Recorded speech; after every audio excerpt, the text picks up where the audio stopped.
waiting for a massive rise in the price of XRP.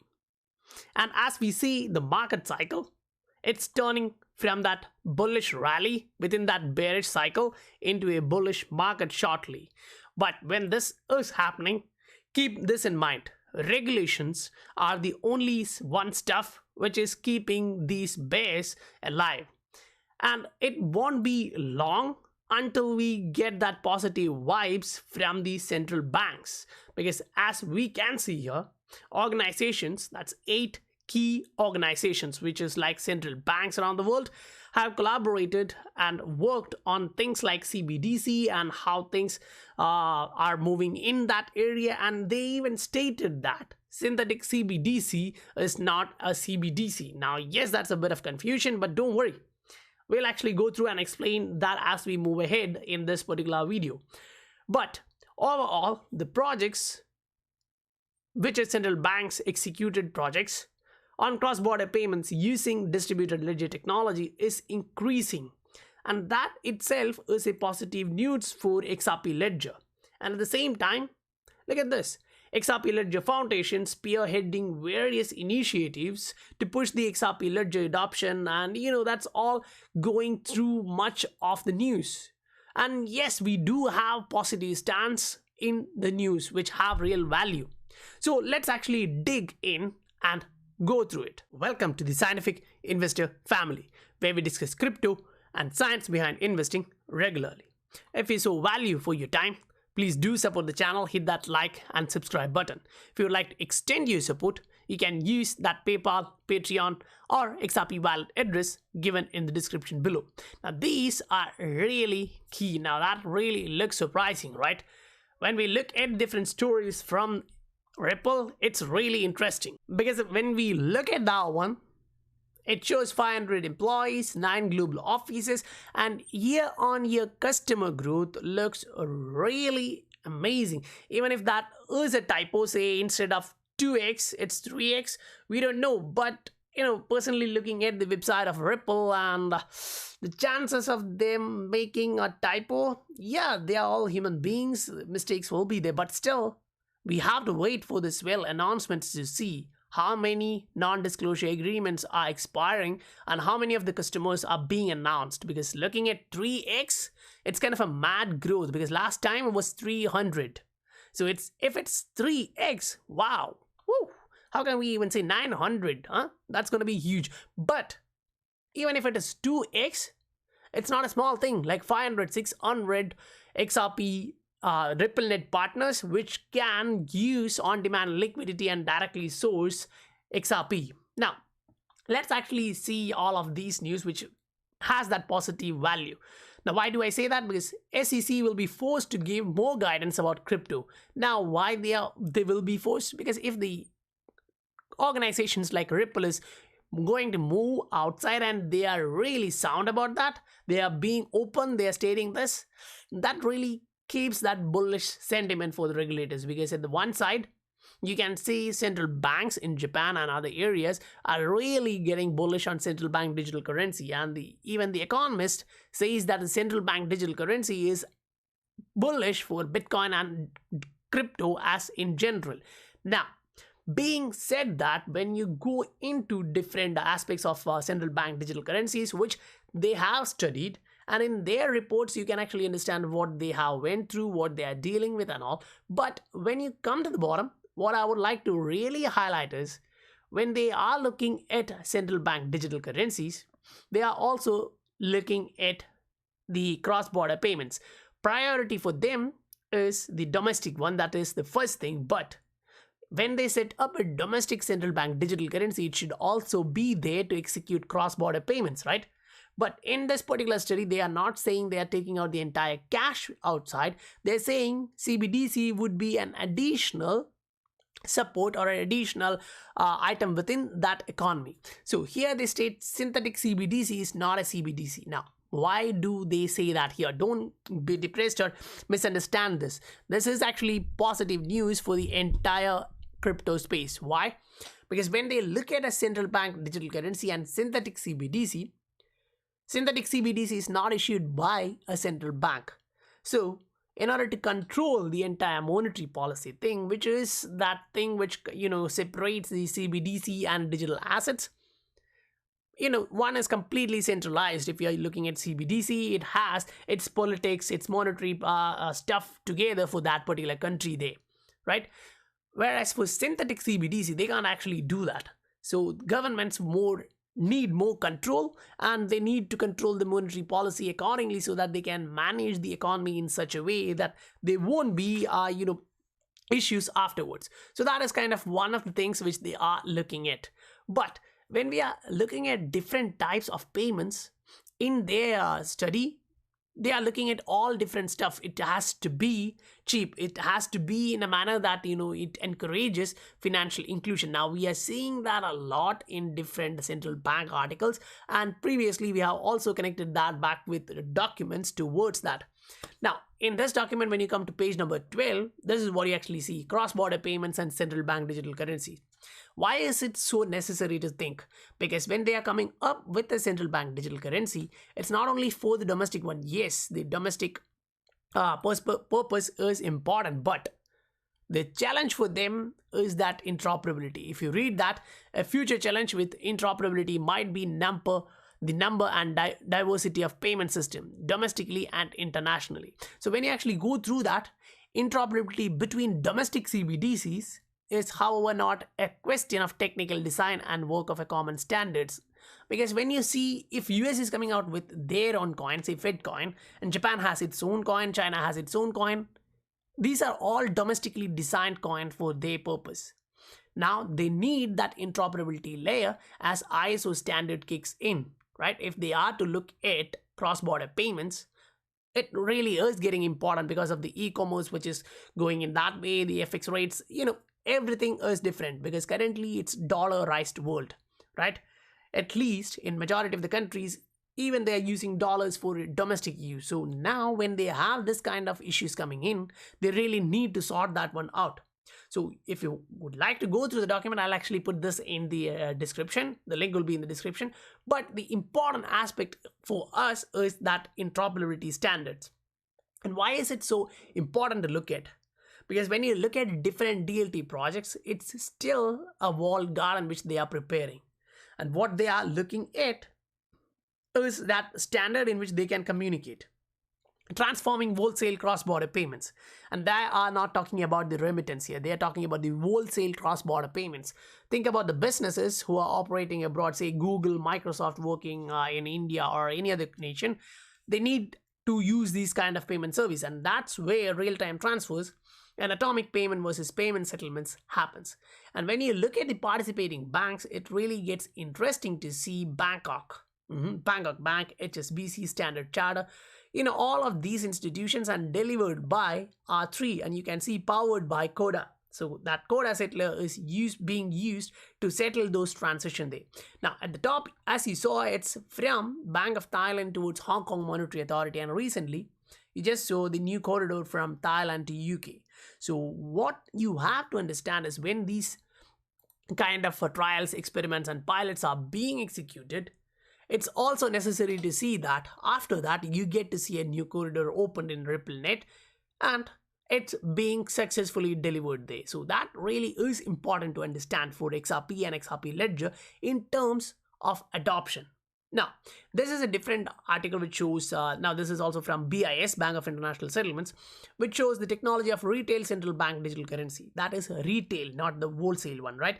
And mostly it would be distributed infrastructure or account or token based access for retail guys. Now, when you look at this, retail interlinkages across borders, it really gets complicated for them, because if central banks are going to give you a liability, central bank liability to a retail customers, that kind of kicks out the banks. And that's why they are looking at a different system in which banks are still there. They have their own roles to play. And that keeps us, that shows us the light. Why? Because RippleNet is one of the blockchain which is completely focused on banks and financial institutions. Because they know that the governments are not going away. They know that the banks are not going to go away. And that is why if you look at the consumer needs, it's like this. And for central bank digital currencies, when they are coming out, they are looking at this thing, that is the base, which is DLT based or conventional central bank infrastructure. Now, conventional won't actually deliver that. We all know that. That's why that DLT based one would give that initiative to change the entire architecture. And that leads us to direct or indirect claim on that central bank liability, right? So if you are looking at two-tiered approach from central bank, this is how it would actually look like: indirect CBDC, direct CBDC, a hybrid CBDC. Now, removing the name of synthetic CBDC and changing it to hybrid CBDC, but you have to understand it should be issued by a central bank. That's the only way they can hold control over their liability. Now, that is where when we go through different articles, this happened early in this year, and we went through that project previously. So if you look at that project too, what you understand is they all went through this technology and they understood that the ability of this technology is much more. And this is all happening at a time when the economy is suffering so much, and we can see that the mortgage rates are now going negative. Negative returns are now in US mortgages. And that really is significant to understand, because when you are just stress testing the banks and saying, yeah, it's fine, and now a real economic stress comes in, you'll have to see how the banks are there. If they have to stay relevant, I'm not talking about the JPM or the huge city and all. I'm talking about the small banks, because now they have their capitals tied in at various areas, and now they need to be stress tested. So at that time, they need capital to manage their accounts properly. So what would be the way in which central banks are moving out? Why?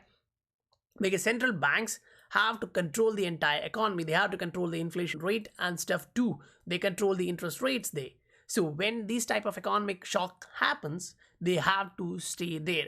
Now, this article shows leads us back to this one, which we went through, which is showing the collaboration of different central banks. And then we come into some or a bit of technical aspect where it shows XRP went up 10% in the last 7 days. Now, that's not a huge price fluctuation, but still it is positive when we are looking at it at the end of a bearish cycle or in change of that bearish cycle towards that consolidation and then moving into a bullish cycle.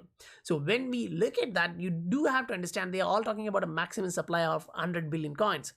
I personally disagree with that type of calculations, because you don't have that much in the circulating supply. So how can you actually look at that? Because the supply and demand is entirely different. Yes, you get XRP added into the supply once or twice in a month, but that doesn't actually change the 100 billion supply in the circulating supply. That's kind of a bit of confusion there. Now, XRP Crypto Wolf actually sent me this one, and that really shows the ability of XRP Ledger once that regulatory clarity kicks in. Ripple says global payments network is live in 55 countries and 95 currency pairs. Wow, that is a huge wow, because once we get that regulatory clarity, the 95 currency pairs with that XRP would be huge. Why? Because right now XRP remittance is running in 5 regions, so that's 5 different corridors.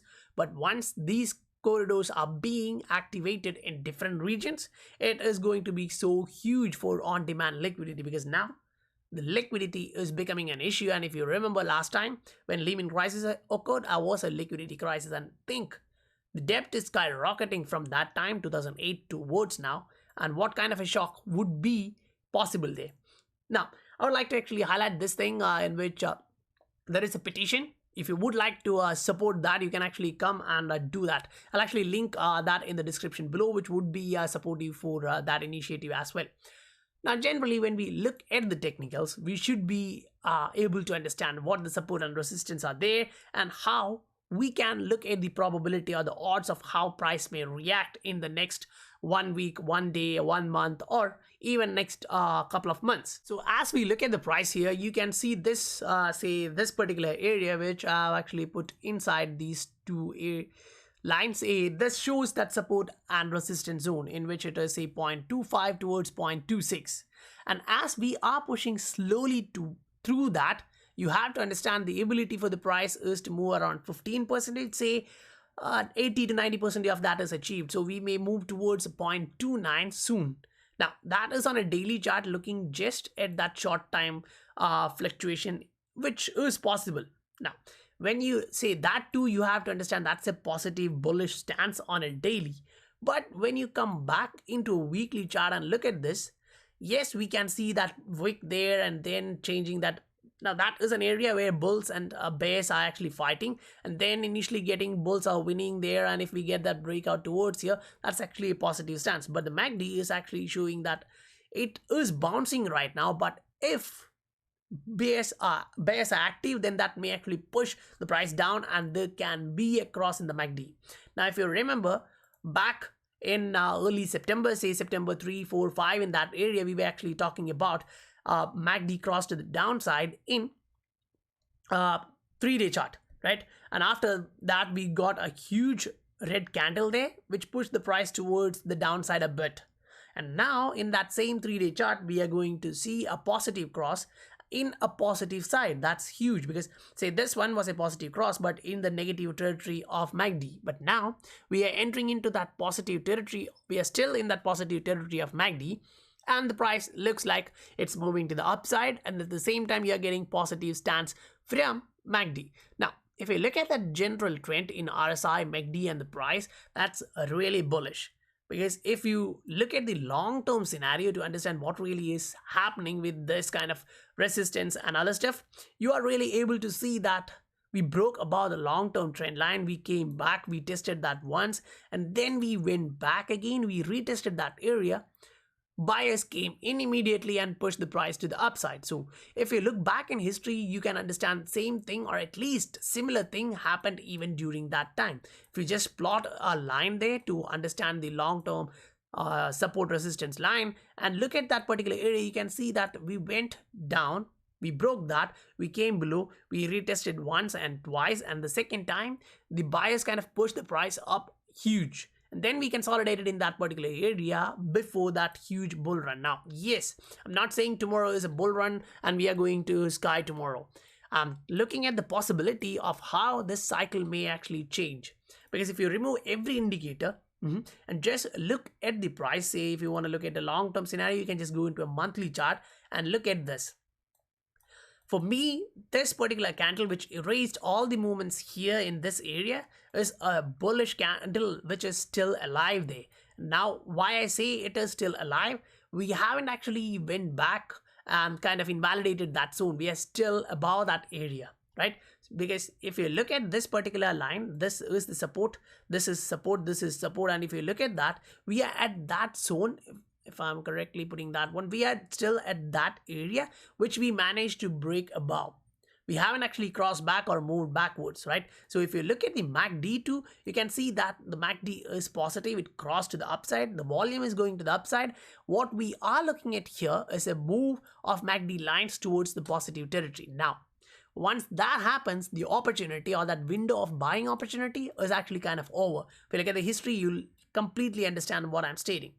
Now, at the same time, if you are taking a horizontal line and putting that here in MACD to understand what is happening, that really is positive for me. Why? Because here that line, if you look at that line here, it was a support, after which it turned into a resistance here. But now we broke above that, we came back. If you zoom in, you can see that we came back, tested that one, and we are bouncing from there. And it's on a monthly chart, and that really is bullish. So when we look at to understand, say this is a 3-day chart and this is a Heikin-Ashi chart. It is just to show you guys that the ability of reducing the fluctuations, you know, that kind of a noise, using Heikin-Ashi to see the momentum. And this is what I actually anticipate. Now, yes, these are the possibilities or probabilities which we can say looking at the RSI, MACD and the price. So when you are looking at that, you should also understand there are different patterns and trends in different times. If you're trading based on 3-day chart, it's cool. If you're trading based on 1-day chart or a weekly chart, it's cool. You have to stick with that chart. You can use other charts to see how things are evolving, not to click or make a decision on your final decision on your initial trade. Say if you're making a trade on a daily chart, you have to stick with that chart based on your target on that chart. Don't go into a weekly chart and say, no, it's turning negative here or it's bullish here. Because in the weekly or monthly, say on a 3-day chart, if you're looking at it, you are getting bullish now, right? At the same time, on a weekly chart, you can see that the MACD is still kind of, crossing to the downside or bouncing at that particular level. So if you are sticking with one type of chart, you have to stick with that chart for your trading. Now, as we talk, we can see that the price is moving in a bullish manner. If we go into a 4-hour, 2-hour, or a short-term chart, you can actually see this. This is the previous resistance area around 0.258, and once we break that, this kind of kicks in. So as we talked here, this pattern will go live, and we are looking at a movement towards above 0.26. So that's kind of a positive stance in that particular area. Now, this is just a chart of Cardano, which I would like to highlight to you guys that there is an opportunity which looks like this was the long-term accumulation zone, and the price went above that. It came below, it retested that, and it looks like it's bouncing, and there is a similar aspect for Ethereum as well. So guys, that's all for today, and if you saw value in the content, please do support the channel, hit that like and subscribe button. If you would like to extend your support, you can use that Patreon, PayPal, or XRP wallet address given in the description below. I'll meet you guys in the next video. Bye for now.